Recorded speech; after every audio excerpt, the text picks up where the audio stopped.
नमस्कार। भारत में जब ईस्ट इंडिया कंपनी अपनी अंतिम सांसें गिन रहा था तो ब्रितानी अखबार द टाइम्स ने कहा था कि इसने मानव जाति के इतिहास में ऐसा काम किया है जैसा किसी और कंपनी ने नहीं किया है और आने वाले सालों में कोई ऐसा करे इसकी संभावना भी नहीं बनती है। इसके बाद हम लोग जानते हैं 1876 का अधिनियम के बारे में, जिसे शाही उपाधि अधिनियम 1876 के नाम से भी जाना जाता है या इसे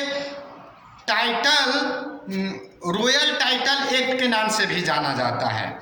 और इस एक्ट के द्वारा क्या किया गया कि कई बातों को समाहित किया गया, जिसके अंतर्गत भारत सरकार का औपचारिक रूप से ब्रिटेन की सरकार के अंतर्गत जो है से अंतरण मान्य किया गया।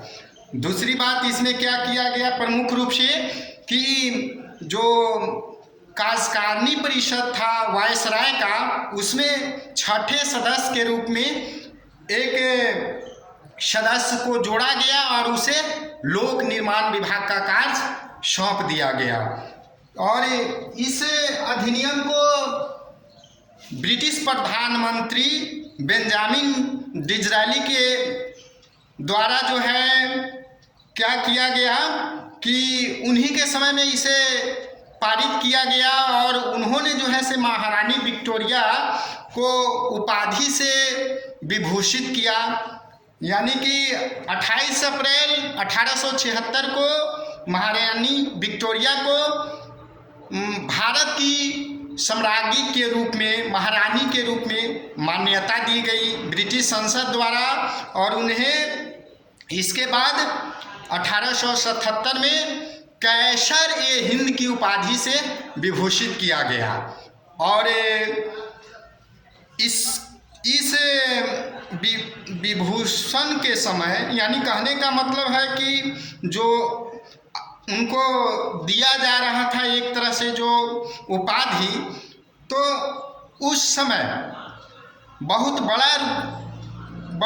बड़ी रकम खर्च की गई। दिल्ली में दरबार आयोजन में करोड़ों रुपया खर्च किया गया और उस समय भारत में अकाल पड़ा था और उससे जो है से पूरे देश में अराजकता की स्थिति फैल गई थी, लोग भूखे मर रहे थे। और इतना वैभवपूर्ण आयोजन इस अधिनियम को प्रदान करने के लिए किया गया था। तो इस प्रकार से यह किसी भी दृष्टिकोण से जो है से भारतीयों के संबंध में उचित नहीं था। तो यही था आपका 1876 का अधिनियम, जिसे रॉयल टाइटल एक्ट या शाही उपाधि अधिनियम 1876 के नाम से जाना जाता है।